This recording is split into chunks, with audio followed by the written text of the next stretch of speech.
Adam Carolla, welcome to Ben After Dark. Are you happy to be here? Yes, thank you. Very convincing. All right. Allow me to introduce this week's game, Hate Off. Both of you are notoriously understood to be what the kids might call haters. The Last Jedi remains a complete piece of trash. No, whoa, it kills gays. You're turning red. Jesus Christ, everybody. So now, to put your reputations to the test, I'm going to give you some subjects universally beloved by the masses, and no matter your real opinions on the matter, you have to explain why you absolutely hate it. So you'll have 1 minute for each topic. It's time to hate. Here we go. First up is Adam. All right, so your topic, 1 minute. A gentle breeze on a hot day. Well, I'm in LA, so there's always something in the breeze. It's probably not a breeze caused by nature or God. It's probably a Mexican with a leaf blower.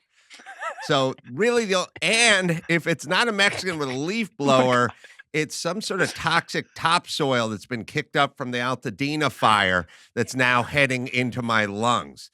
So I have black lung from living in LA and breathing in all the toxic fumes and all the leaf blower wind. Then I countered it with white lung from spraying all the sunscreen all over my face and inhaling all the sunscreen and infecting my lungs that way. So my lungs are basically just toxic topsoil from a leaf blower with a fine veneer of SPF 50 on top of that. I'm gonna get absolutely destroyed here. And there's no way I get I'm like single A compared to this. This is like he does this professionally, guys. This is not fair. We set up this game. Okay. You know what? That's why this is You should fun. see me in my personal life. That's when I really turn it on. Well, Ben, you're up next. Your topic is adorable puppies. Okay, so first of all, there's no such thing as an adorable puppy. If you've ever brought home a puppy, the first thing that it does is it everywhere. And then the second thing that it does is it pees everywhere. And then the third thing that it does is wake you up all night and to pee. This is what adorable puppies do. And your children love it more than they love you. So you're the one who spent all night cleaning up in the pee and being up all night with the dumb dog. And then your kids come out and they hug the dog and they pet the dog and then they get very angry at you because you're upset with the stupid dog that you didn't want in the first place, but your wife 100% convinced you needed to have because it would totally please the kids. And don't worry, the kids were going to do all the work. They were going to do all of it. They were going to do all the chores. They were going to clean the shit and the piss. They were the ones who are going to be taking the dogs out to do what he does. They were going to be the ones who fed the dog. And it turns out they do literally none of it. You do all of it. But at the end, you're told that the puppy is absolutely adorable and wonderful. And you're a terrible person because you don't love this dog enough. Not that this has ever personally happened to me. Not that I have a dog that did all of these things. Not that my kids have ever acted in this way. This is all just theoretical. Nothing like this has ever happened to me. But 1 minute. Okay, we're done. That was pretty good, Ben. What do you think, Adam? That was good. That was good. Where does that point go? Do I get fired if I pick Adam? No, I mean, he's a professional at this. Adam wins round 1. All Sorry, right. Ben. Round 2. Adam, The Godfather.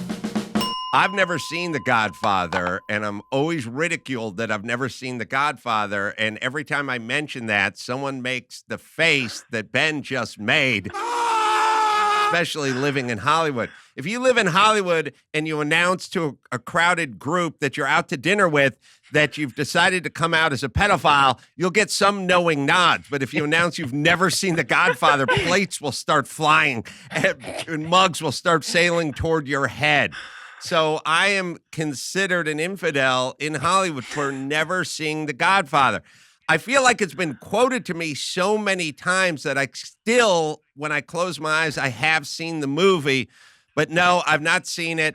And all I hear is the horse's head in the bed. And Marlon Brando was 31 when he shot that film. Those are the things I hear the most. So no, I've never seen it. I'm embarrassed to say it. I wish I could complain more about it, but I'd have to see it first. But I can complain about not seeing it in the ire and ridicule that I get because of that. Wow. Wow. First of all, I can't believe you've never seen the film. You could be a man. You can act like a man. What's the matter with you? I know. Also, you're Italian. What's going on here? Come on. You're right. If you're a homeowner, you need to listen to this. Did you know that somebody can literally steal your house? I don't mean like they jack it up on a truck or something, but the value in your home actually can be stolen. A scammer can forge your signature on one document, use a fake notary stamp, and spend about $40 to file it at the county recorder. Then they can take out loans using your home as collateral. You won't even know it's happening until you start getting collection and foreclosure notices in the mail. Can you imagine if you or someone you cared about became a victim of these scams? That would be incredibly sad and frustrating, especially knowing there are people out there like Home Title Lock who can help keep an eye on your title. Most people never check on their home title once escrow closes. That's why it's critical to find out right now if you're already a victim by going to HomeTitleLock.com. They'll give you a free title history report and provide you with $1 million triple lock protection to help keep your home and equity safe. That's why I recommend and am proud to partner with Home Title Lock. Many people at the Daily Wire, including people on this team, trust Home Title Lock to protect what's likely one of their biggest assets. Again, protecting the value in your home is probably your biggest asset. You need to protect it. Get 24/7 monitoring of your title, urgent alerts if there are any changes, and if fraud does happen, their US-based restoration team will spend up to $1 million to fix the fraud and restore your title. When you go to HomeTitleLock.com and use promo code Shapiro right now, you can get a free 14-day trial and a title history report and find out if you're already a victim. That's HomeTitleLock.com, promo code Shapiro. We picked this next one for you, Ben. We thought these were like the perfect matches for you guys. The Constitution. Oh, the Constitution. Well, the biggest problem with the Constitution is that no one gives a shit about the Constitution. So, yeah, sure, it's nice on paper. Lots of things are nice on paper. Hitler's paintings may be nice on paper, but it turns out lots of things that are nice on paper never apply in the real world. So there are some times where we try to do the Constitution, and then everybody just was like, you know what, forget this. We're not going to do this. It's too tough. And so everybody just kind of did whatever the hell they wanted. And so the big problem with the Constitution, and the reason that it's so annoying, is that everybody invokes the Constitution when they literally have no idea what it says. They don't care what it says. They're uninterested in it. The first rule of constitutional interpretation, according to Professor Lino Graglia of the University of Texas, is pay no attention to the Constitution. That's actually true. If you ever read constitutional law, it has nothing to do with the Constitution. People will shout free speech at things that have nothing to do with free speech, freedom of religion, at things that have nothing to do with freedom of religion. They'll say their constitutional rights are being violated when you basically tell them they can't have welfare. And the Constitution is basically everybody's all-purpose excuse for being lazy. When in reality, the Constitution doesn't say any of those things. So I guess I'm not complaining about the Constitution, I'm just complaining about people. How'd you feel about that? Are you okay? I can live with that. It was, Okay. you know, maybe without the Hitler painting. All right, I think that one goes to Ben. Just because Wow. you know, We're all tied you up. didn't see the movie, so. Last one, guys, round 3.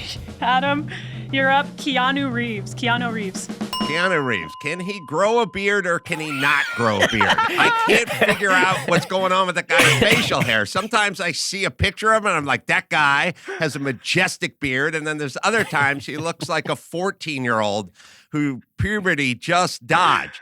So it's patchy, it's spotty.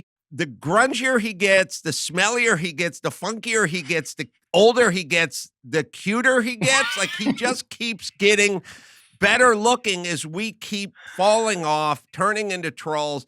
Keanu, he has taken over Robert De Niro's spot as a cool actor because he never says enough for us to know he's dumb, and we never actually get to sniff him. We just see pictures of him where he looks like he smells bad, and where he looks like he can't grow a beard. But is there anybody else you'd rather sit next to at a dinner party than Keanu Reeves, the guy who can't grow a beard and smells bad? 1 minute. Wow. That was really good. That was impressive. That was really good.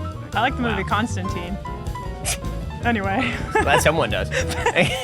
You're insane. Ben is Hamburgers. Hamburgers. Hamburgers are basically wannabe steaks for lazy people. So basically, steaks are the greatest food that God ever made. And then somebody was like, you know what? This chewing, I'm not into it. I'm just not going to do chewing anymore. So what I really need is for you to take this piece of meat and blend it up like you would a vegetable for a small baby. Just shove that thing in the blender and like really grind it up real good. And then slap it on like a frying pan or on a grill and then shove it in your mouth. So you don't have to have any skill to cook a hamburger decently. A good hamburger is basically only as good as a bad steak. And given that, that's why you have to slather it with all of the stuff on top of it. The rule is, if the food is good by itself, it is better than if the food requires a bunch of crap on top of it. Like if you got to have pickles and mustard and mayo and all the good stuff that makes burgers actually good, plus a bun, if you have to have all that just to make a burger good, it's just an inferior product that you're attempting to mask as a superior product. So hamburgers, stop being what you are. Stop being what you are. Just be a steak. You know you want to, and if you work out hard, you can achieve. Wow. I'm offended. All right. Can the control room vote? Who won that one? The voice of God. Adam. Yeah, I think Keanu Reeves is that's unparalleled. That was very good. Oh, thank you. I like what you did with the burger, though. It's hard. That one's hard because burgers are actually wonderful. Well, I'll tell you, in a world where we are adding bacon to Brussels sprouts, bacon to hamburgers, we add bacon to salad, we add bacon to everything. There's one thing we don't lay bacon on top of, and that's steak. Because bacon is an apology for what's under it. See, this is why he's better. It's such a better way of describing a topping, an apology for what's under it. That's very, yeah. That was Again, impressive. you had me competing out of my league here. That's just all. That was the point. Yeah.